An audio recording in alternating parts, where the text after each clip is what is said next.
RS1 எனும் முதல் சிலாங்கூர் திட்டத்தின் கீழ் சிலாங்கூர் கு வீட்டுவசதி திட்டச் செயலாக்கம் 98.77% இலக்கை எட்டியுள்ளது.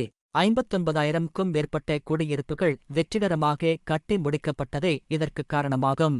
5 ஆண்டுகளில் 60,000 சிலாங்கூர் கு வீடுகளை கட்டி முடிக்க இலக்கு நிர்ணயிக்கப்பட்டதாகவும் இதன் மூலம் மாநில நிர்வாகம் நிர்ணயித்த இலக்கை கிட்டத்தட்ட நெருங்கிவிட்டதாகவும் வீட்டுவசதித் துறைக்கான மாநில செயற்குழு உறுப்பினர் டத்தோ போர்ஹான் அமான் ஷா தெரிவித்தார். Sebanyak 59,263 unit rumah sangguku yang ditawarkan berbanding daripada sasaran 60,000 dan artinya kita dah mencapai sebanyak 98.77% pencapaian kita. Artinya target kita 60,000, sekarang ni kita dah terbina 59,263. Dari sudut pelaksanaan fizikal, sebanyak 26,902 unit rumah ni mampu milik ni telah berjaya disiapkan.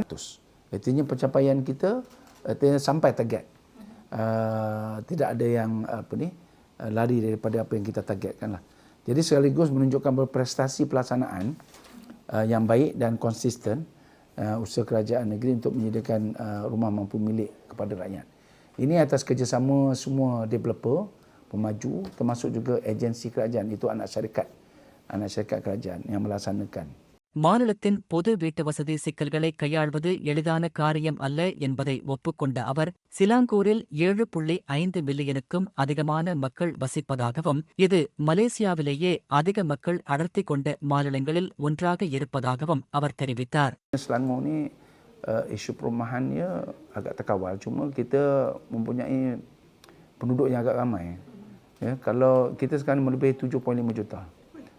Jadi kalau kita bandingkan, campurkan Negeri Sembilan, Melaka dan Johor, tak sama lagi dengan rakyat Negeri Selangor.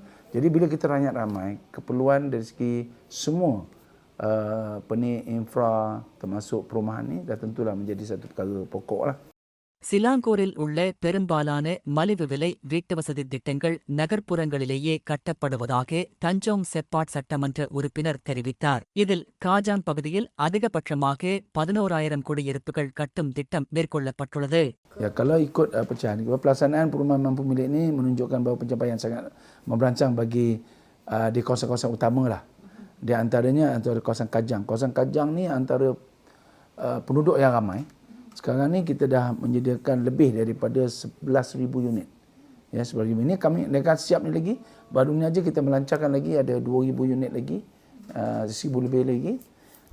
Dan diikuti oleh Shah Alam. Shah Alam 9,000 dan Selayang 8,000. Setakat yang sekarang lah.